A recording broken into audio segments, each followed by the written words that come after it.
बिस्मिल्लाहिर्रहमानिर्रहीम। अस्सलाम वालेकुम। मैं वक़ास, आप देख रहे हैं वक़ास फ़लाई यूट्यूब चैनल।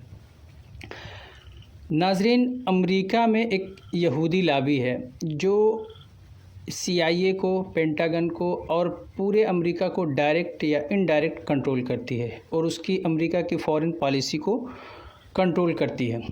उसको दूसरी इस्तिलाह में खुफिया ताकत भी कहते हैं। और ये उन मुल्कों में अमेरिकी फ़ौज भेजते हैं, ख़ास तौर से मिडिल ईस्ट या मुस्लिम ममालिक में। अमेरिका के अफ़गानिस्तान के वापस निकलने और तालिबान का अफ़गानिस्तान के गलबे की खबर जब बुश ने सुनी तो बयान दिया कि आज मेरा दिल टूट गया है, क्योंकि अमेरिका ने ओसामा के लिए तोरा बोरा की पहाड़ियों को पूरा सीज़ कर दिया था एक तरफ से, अफ़गानिस्तान की तरफ से, और पाकिस्तान की तरफ से पाकिस्तान को ये हुक्म दिया था कि आप जो है पहाड़ियों की जो निकलने का रास्ता है उस पर अपनी फ़ौज जो है वहाँ पर खड़ी कर दें, ताकि अगर ओसामा मिले तो उसे जो हलाक कर दें या जो है पकड़ के दें। और तोरा बोरा की पहाड़ियों पे 15,000 बम गिराए गए, लेकिन ओसामा को वो मार नहीं पाए, और यहाँ तक कि उसके वायरलेस को ट्रैक करते थे और बमिंग करते थे। उसके बाद ओसामा के बाद मुल्ला उमर की तलाश के लिए अमेरिकन फ़ोर्स घर घर छापेमारी की, उसके बाद भी मुल्ला उमर को नहीं पकड़ सके।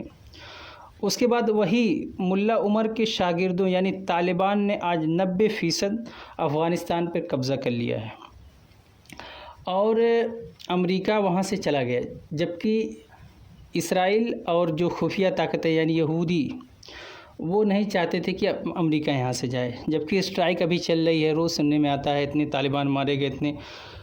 तअज्जुब की बात तो ये है कि अब मामला बिल्कुल ऐसे मरहले में चला गया है कि जब बिल्कुल जो बड़ी ताकतें हैं, सुपर पावर हैं, जो कभी इस्लाम दुश्मन हुआ करती थी, उन्होंने इस्लाम के मानने वालों और तालिबान से ऐसी दोस्ती कर ली है जिसको हम कम्युनिस्ट कहते हैं। फ़ॉरेन पॉलिसी की एक मज़मून शाये किया था फ़ॉरेन पॉलिसी ने, जिसमें उन्होंने लिखा था China and Taliban began their romance, यानी चाइना और तालिबान के दरमियान मोहब्बत की शुरुआत हो गई है। आपकी जानकारी के लिए मैं बता दूं कि पाकिस्तान ने चाइना की दोस्ती जो है तालिबान से करा दी है, और जो है चाइना अब तालिबान को इंटरनेशनली सपोर्ट कर रहा है और करेगा, जिस तरह वो पाकिस्तान का करता आ रहा है। और इससे ज़्यादा ख़तरनाक बात यह है कि पाकिस्तान, चाइना, रसिया तालिबान की एयर फोर्स बनाने जा रहे हैं, क्योंकि तालिबान तो लड़ने में बहुत माहिर हैं और वो ज़मीनी तौर पे उनके कोई हरा नहीं सका है अभी तक, लेकिन वो जो है उनकी जो हवाई सलाहियत होती है, यानी कि एयर फोर्स, ये सलाहियत नहीं थी जिसको चाइना, रसिया और तालिबान ये पाकिस्तान मिलकर सपोर्ट कर रहे हैं। और चाइना ने बयान दिया है कि पाकिस्तान और चाइना अफ़गानिस्तान में अमन के लिए कोशिश करेंगे, यानी वो अमेरिका को निकालने के लिए पूरी कोशिश करेंगे। उसके बाद जो है वो तालिबान की हुकूमत को वहाँ पर कायम करेंगे। यानी चाइना और पाकिस्तान अब खुलकर अफ़गानिस्तान में अमेरिका और उसके हामियों यानी अशरफ गनी हुकूमत को गिराने के लिए पूरी तरह तैयार हैं, जबकि अशरफ गनी हुकूमत के जो है पूरी तरह से जो है लड़ाई लड़ रही है, मुकाबला कर रही है, और उन्होंने अमेरिका से और जो है भारत से मदद मांगी है। और दूसरी बात यह है कि रशिया ने सीरिया में इसराइली बमबारी को अपने एंटी मिसाइल सिस्टम के ज़रिए रोक दिया है, और दूसरी तरफ यानी अमेरिका को यहाँ भी इसका मुकाबला हो रहा है। जो रशिया और चाइना है अफ़गानिस्तान से भी खदेड़ने के चक्कर में है, और दूसरी तरफ मिडिल ईस्ट से, और तीसरी तरफ जो है जो महाज खुला है वो ब्लैक सी यानी जो काला समंदर बोला जाता है। रशिया ने अपनी नेवल एक्सरसाइज वहाँ पर शुरू कर दी है। वाज़ेह रहे कि कुछ दिनों पहले अभी जो है यूक्रेन ने 32 ममालिक के यानी जो नेटो के हैं जॉइंट एक्सरसाइज की थी, जबकि रशिया ने मना किया था अमेरिका को कि आप जो है ब्लैक सी में नेटो का जो जमावड़ा नहीं कर सकते, और इस बात से हमें जो है सख्त जो है तकलीफ़ है और हम इसकी तनकीद करते हैं।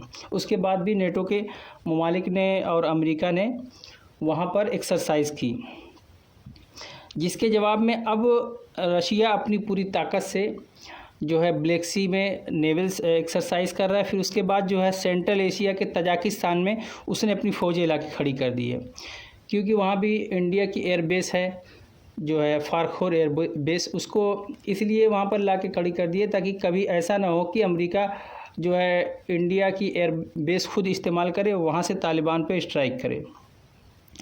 और पुतिन ने बयान दिया है कि हम अपने मादरे वतन की दिफा के लिए कोई कसर नहीं छोड़ेंगे। जबकि नाज़रीन मामला ये है कि यहाँ के जो इंडिया के लोग हैं, यानी हमारे तरफ के लोग हैं, वो भी तालिबान के ख़िलाफ़ हैं और जो है वो अशरफ गनी की हुकूमत को सपोर्ट कर रहे हैं, जिसकी वजह से पाकिस्तान और हिंदुस्तान, चाइना, इन लोगों का जो है तलख़ी बहुत ज़्यादा बढ़ गई है।